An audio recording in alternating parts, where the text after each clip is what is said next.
नमस्कार साथियों। आपने बहुत सारे एनकाउंटर सुने होंगे। पिछले दिनों मैंने एक स्टोरी कवर की थी, आप सबका उसके लिए धन्यवाद, जो फैजल जट की स्टोरी थी। मैं आज इसी प्रकार का एक और जाट की कहानी आपके साथ लेकर आया हूँ। वो है हरियाणा का जाट। किस कारण वो ऐसा डॉन बना, किस कारण उसकी पुलिस ने तलाश की। जो पिछले दिनों हरियाणा पुलिस, सीबीआई ने और दिल्ली पुलिस ने मिलकर वो फिलीपींस से उसको रेड कॉर्नर नोटिस जारी किया गया और उसको गिरफ्तार करके वापस भारत लाया गया। आज मैं ऐसे उस डॉन की कहानी आप सबके साथ साझा करूंगा। तो दोस्तों, मैं राजीव गिल, आपका भाई दोस्त, और इन सारी चीज़ों के जानने के लिए, उसकी बायोग्राफी पूरी जानने के लिए कि वो कौन था और कैसे उसकी गिरफ्तारी हुई, वीडियो के अंत तक जरूर बने रहें। वो नाम है जो एक कुख्यात नाम है, जो डॉन की लिस्ट में, जो हरियाणा पुलिस और दिल्ली पुलिस की वांटेड लिस्ट में नंबर 2 पर उसका नाम कायम है। वो है जोगिंदर। जोगिंदर को जोगा भी बोल देते हैं। ये जोगा डॉन या जोगिंदर डॉन के नाम से पूरी दुनिया के अंदर कुख्यात हो गया, विख्यात हो गया। वो क्यों बदमाश बना, वो उसने गलत रास्ता क्यों चुना, कैसे कैसे बना, हम उसकी शुरुआत करते हैं बहुत पहले से जाकर। वो पहले से ही 2 भाई थे। ये हरियाणा के कैथल ज़िले के अंदर एक ग्योंग गांव पड़ता है। तो ग्योंग, वहाँ एक प्रथा है कि जो जिस गांव का होता है उसके नाम के आगे उसका गांव का नाम लगा देते हैं। तो जोगिंदर और सुरेंद्र 2 भाई जाट समुदाय से थे। दोनों सुरेंद्र ग्योंग और जोगिंदर ग्योंग के नाम से जाने गए। दोनों काफ़ी पहले से ही दबंग थे और दबंग होने के साथ उनकी नेचर ऐसी थी, जो स्थानीय लोगों से मैंने उनकी जानकारी इकट्ठा की कि उनकी नेचर इतनी थी कि कोई अगर पैदल जाता था तो दोनों उसको अपने साथ बैठा लेते थे, अपनी सवारी देते थे, किसी गरीब की बड़ी मदद किया करते थे। लेकिन जीवन चलते चलते वो दबंग पने पर आ गए और दबंग पने पर आकर जो बड़ा भाई सुरेंद्र था, सुरेंद्र ग्योंग के नाम से जाना गया, उसने दबंगगिरी करनी शुरू कर दी। उसके सहारे से छोटा भाई जोगिंदर भी दबंगगिरी पर उतर आया। दोनों भाई दबंगगिरी करनी शुरू कर दी। अब करते करते वो कभी किसी को पीटते थे, कभी किसी का कत्ल करते थे। 19 वर्ष की उम्र में उसने पहला कत्ल कर दिया, केवल 19 वर्ष की उम्र में। और वो था 1999 के अंदर एक पत्रकार की हत्या की थी। उसके बाद वो जेल चला गया।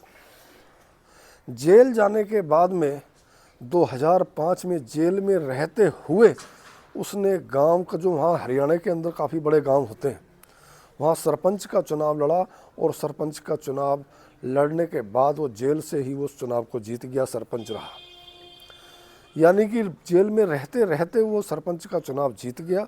इसका मतलब है कि उन दोनों भाइयों का गांव के प्रति, आसपास के प्रति बड़ा लगाव होता है। वो बड़ा सहानुभूति लोगों को दिखाते हैं, इस करके वो चुनाव भी जीत गए। लेकिन रास्ता उनका गलत था। अब ये काम उनके आगे बढ़ते चले गए। अब होता क्या है, एक दुकानदार वहाँ उसके अंदर होता है, हरियाणा के अंदर। उस दुकानदार से उसका भाई सुरेंद्र ग्योंग बहुत रंगदारी उसकी मांगता है कि तू इतने 50 लाख रुपए दे दे, नहीं तो इसका अंजाम गलत होगा। वो दुकानदार, जो बिजनेस का काम था उसका, उसने मना कर दिया, देने से दिए नहीं पैसे, और उसके एवज में उस दुकानदार का कत्ल हो जाता है, जिसका आरोप उसके भाई सुरेंद्र पर लगता है।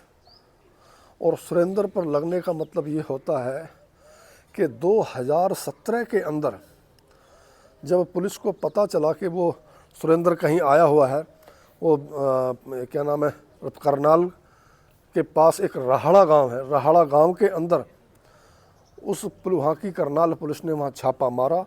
और छापा मारने के साथ में सुरेंद्र ग्योंग के साथ उनकी मुठभेड़ हुई। और मुठभेड़ के वक्त सुरेंद्र ग्योंग का एनकाउंटर करनाल पुलिस द्वारा कर दिया गया। जब उसका एनकाउंटर हो गया, एनकाउंटर होने के बाद में सारा वहाँ का जो अपराध माफिया थे सारे सन्न रह गए कि सुरेंद्र जो इतना बड़ा प्रसिद्ध हो गया था जुर्म की दुनिया के अंदर, उसका आखिर कत्ल कैसे हुआ। अब इसको जानने के लिए उसका भाई जो जोगिंदर होता है, जोगिंदर क्योंकि वो खुद दबंग था, जोगिंदर जो एक अच्छा ठीक ठाक पढ़ा लिखा भी था, अच्छा जाट था वो, और वो चाहता भी था कि मैं एक अच्छा खासा क्रिकेटर बन जाऊं। क्रिकेट खेलने का बड़ा शौक़ था, उसने कई मैच लोकल स्तर पर उसने जीते थे, लोग बाग उसकी बड़ी तारीफ़ करते थे कि ये बड़ा अच्छा क्रिकेटर बनेगा।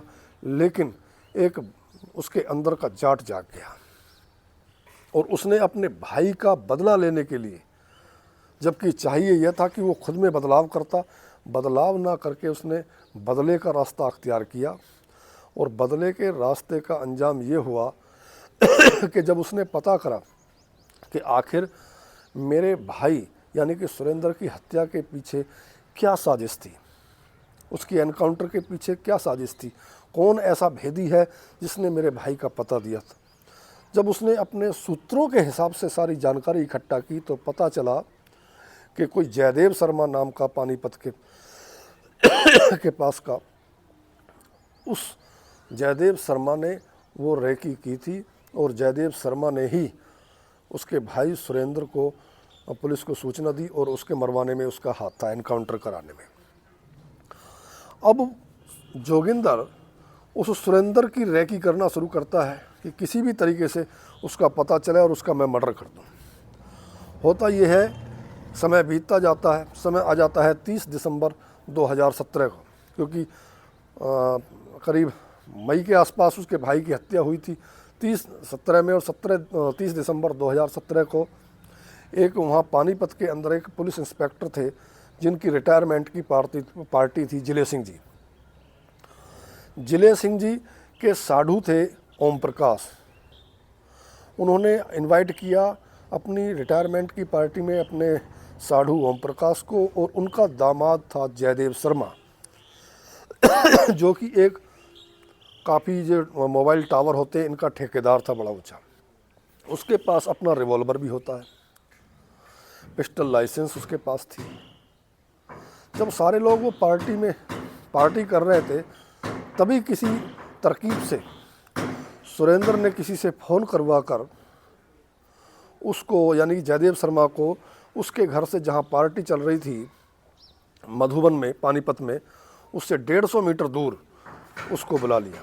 और बुलाने का मतलब है कि उस जयदेव शर्मा पर वहाँ जो आरोप है जोगिंदर पर, कि जोगिंदर और उसके साथियों ने 13 गोलियां उसको मारी। 13 गोलियां मारने के बाद उसकी ऑन द स्पॉट उसकी डेथ हो गई, वो मौत हो गई उसकी, जबकि वो उसके पास खुद का पिस्टल था, पिस्टल तक अपने हाथ में नहीं निकाल पाया और उसकी मौत हो गई। जब ये सनसनी वहाँ फैल गई कि ऐसा काम कर दिया, तो वो सारा जो शहर था सन्न रह गया। और फिर जोगिंदर का भाई कहते हैं कि वो अपने भाई से भी आगे निकल गया, वो जो सुरेंद्र से भी आगे निकल गया जोगिंदर, और जोगिंदर वहाँ छुप गया। और छुपने का मतलब है कि पुलिस उसके पीछे पड़ गई। वो हाथ नहीं आता, वो किसी तरीके से अपना डुप्लीकेट पासपोर्ट बनवाता है, नेपाल के रास्ते पास, वहाँ नेपाल के द्वारा, कभी कहीं हैदराबाद के द्वारा उसने नकली पासपोर्ट बनवाए, और नकली पासपोर्ट और वीज़े के ज़रिए वो किसी तरीके से वो दक्षिण अफ्रीका होते हुए वो फिलीपींस पहुँच गया। फिलीपींस जाने के बाद वो फिलीपींस में छुप जाता है। फिलीपींस में छुपने, क्योंकि भारत की जो एजेंसियां हैं वो लगातार उस पर नज़र बनाए थी, कि उस पर जासूसी कर रहे थे कि भाई ये कहाँ गया, कहाँ पहुंच गया। तो उसको किस तरीके से सूचना मिली कि जो मोस्ट वांटेड है, डॉन है, जोगा डॉन जोगिंदर ग्योंग, ये जाट, ये फिलीपींस के अंदर छुपा हुआ है। भारत की एजेंसियों ने रेड कॉर्नर अंतर्राष्ट्रीय नोटिस जारी किया और वहाँ की फिलीपींस सरकार से मदद मांगी।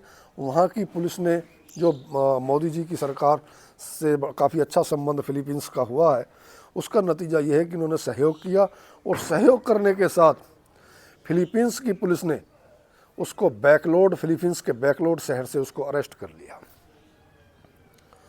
वो अरेस्ट हो जाता है, अरेस्ट करके उसको वहाँ वापस इंडिया लाना था, उसको डिपोर्ट दूसरे देश के रास्ते उसको वापस लाया गया। अब उससे सारी पूछताछ चल रही है। जब वो वहाँ गिरफ्तार हो गया, गिरफ्तार होने के बाद में 2 लोगों को तो बहुत शांति मिली, जिसमें क्योंकि सुर्खियों में जो जोगिंदर ग्योंग आया था, वो आया था वहाँ अपने इंडिया के एक नेता हैं, अपने इसके कांग्रेस के नेता हैं रणदीप सुरजेवाला जी, जो राज्यसभा में सांसद भी हैं कांग्रेस की तरफ से।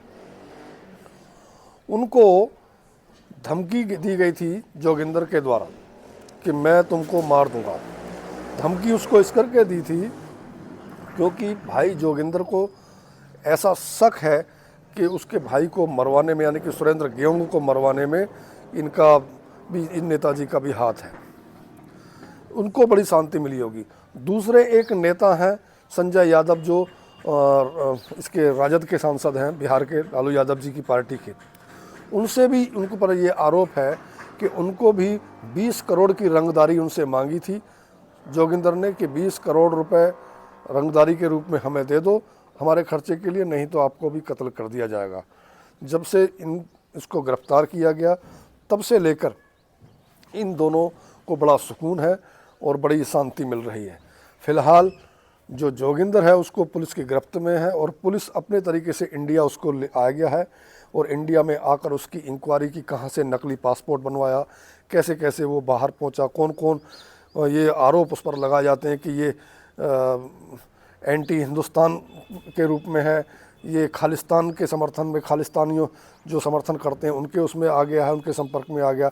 ये सारी पूछताछ जोगिंदर से अपने स्तर पर पुलिस और भारत की जो सुरक्षा एजेंसियां वो कर रही हैं। अब इसका क्या आगे रिजल्ट निकलता है वो उसका अगला भविष्य जाने। तो ये स्टोरी थी जोगिंदर ग्योंग जाट की। तो ऐसी ही किसी अन्य किसी कहानी के साथ मैं सबके साथ मिलूँगा। तब तक के लिए नमस्कार।